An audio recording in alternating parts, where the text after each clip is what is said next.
Excellent. Thanks so much, Adam.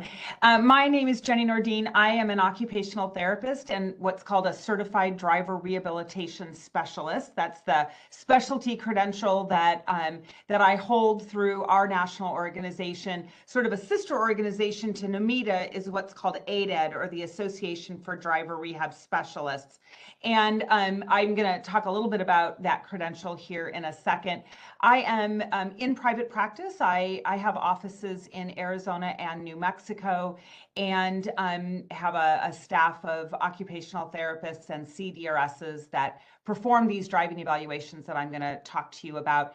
And then I'm also on the board of directors for ADED, starting actually this year for the next few years. So why is, who are we and why is it important that I bring up ADED? And I really do want to talk about the credentials that ADED provides. So the first credential is really what we would call a micro credential. It's the Driver Rehabilitation Professional, or a DRP. And there, in order to get the DRP, there's a series of coursework that you do, and tests, quizzes that go along with the DRP, as well as some on-the-job hours.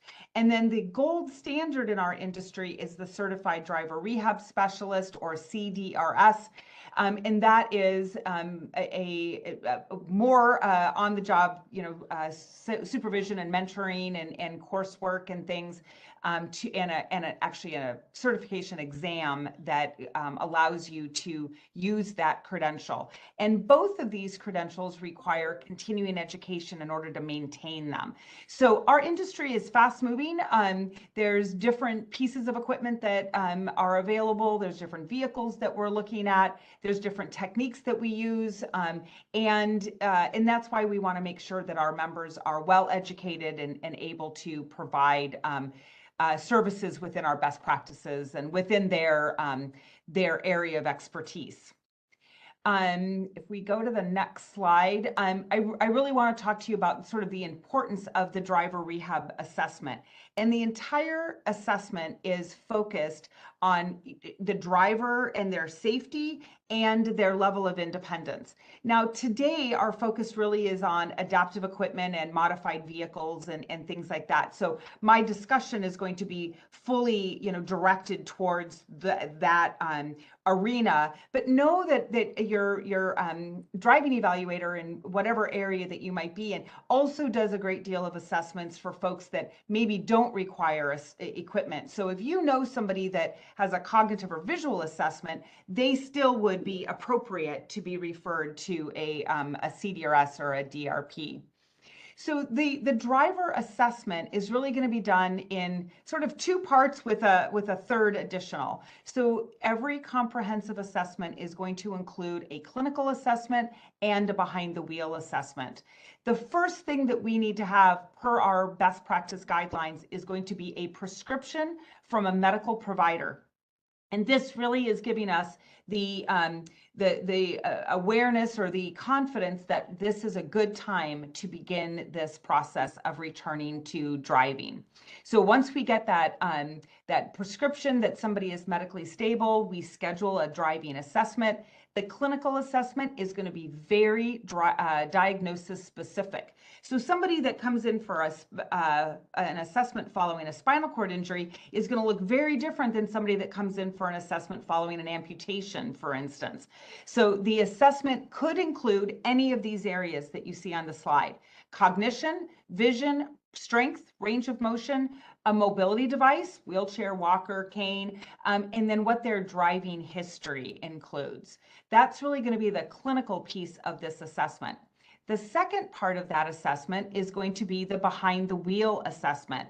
This assessment, again, is going to be very specific to the diagnosis and the driving history that somebody might have. Some folks that we see have been long-term drivers, and now we're going to introduce hand controls similar to what these guys have done in the past. But some people are brand new drivers, and so that behind the wheel assessment takes on a different flavor, so to speak.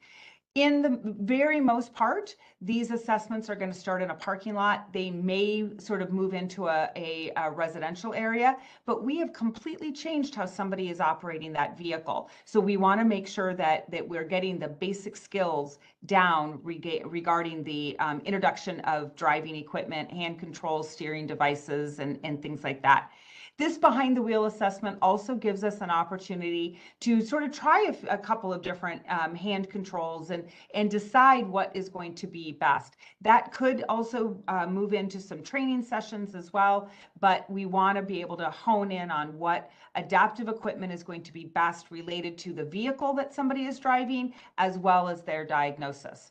And then sort of the third add-on piece of that assessment is going to be a recommendation session with at the conclusion of that behind the wheel assessment.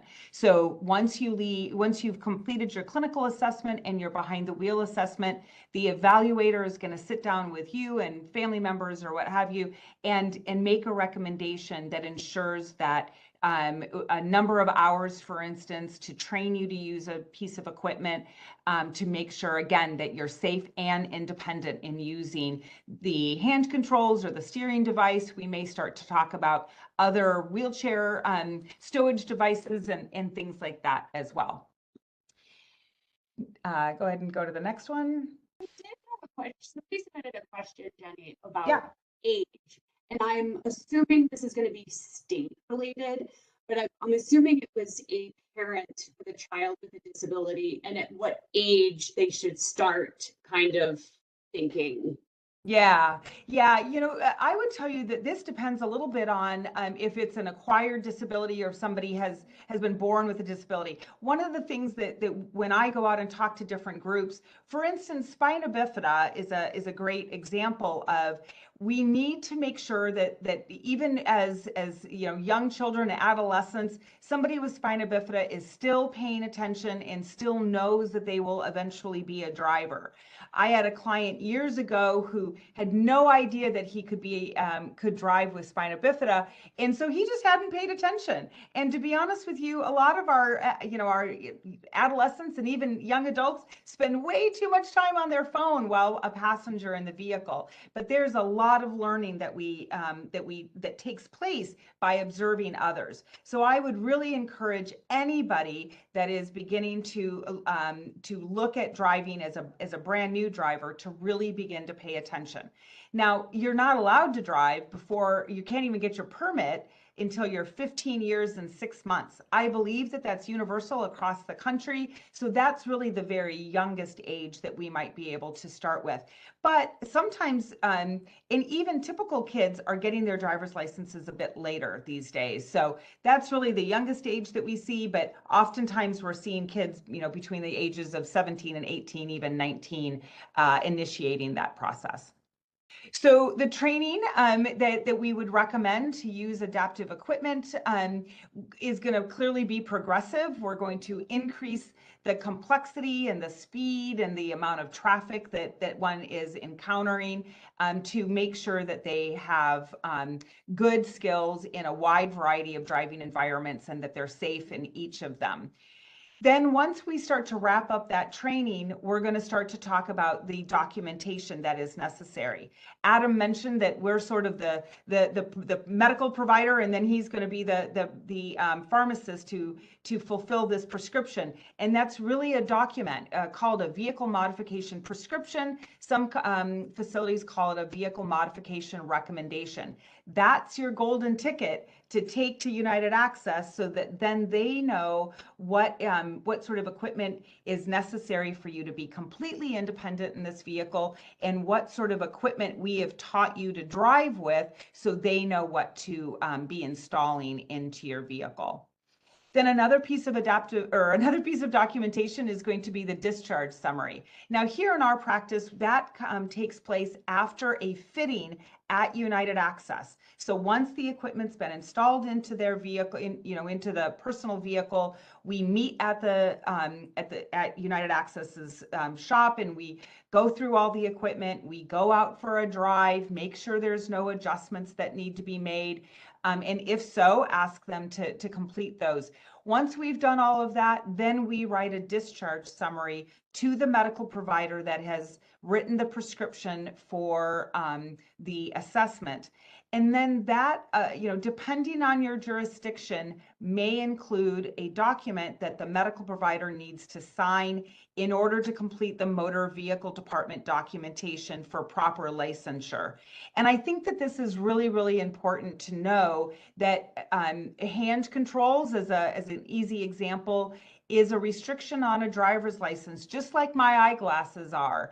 And it's really important to get that restriction on your license, because in the future, that's really important to United Access, so that they can install those functionally equivalent hand controls into a new vehicle in the future, rather than needing to come back to us and get that vehicle modification prescription. So that documents to them that you're well trained and have that skill in order to drive with hand controls.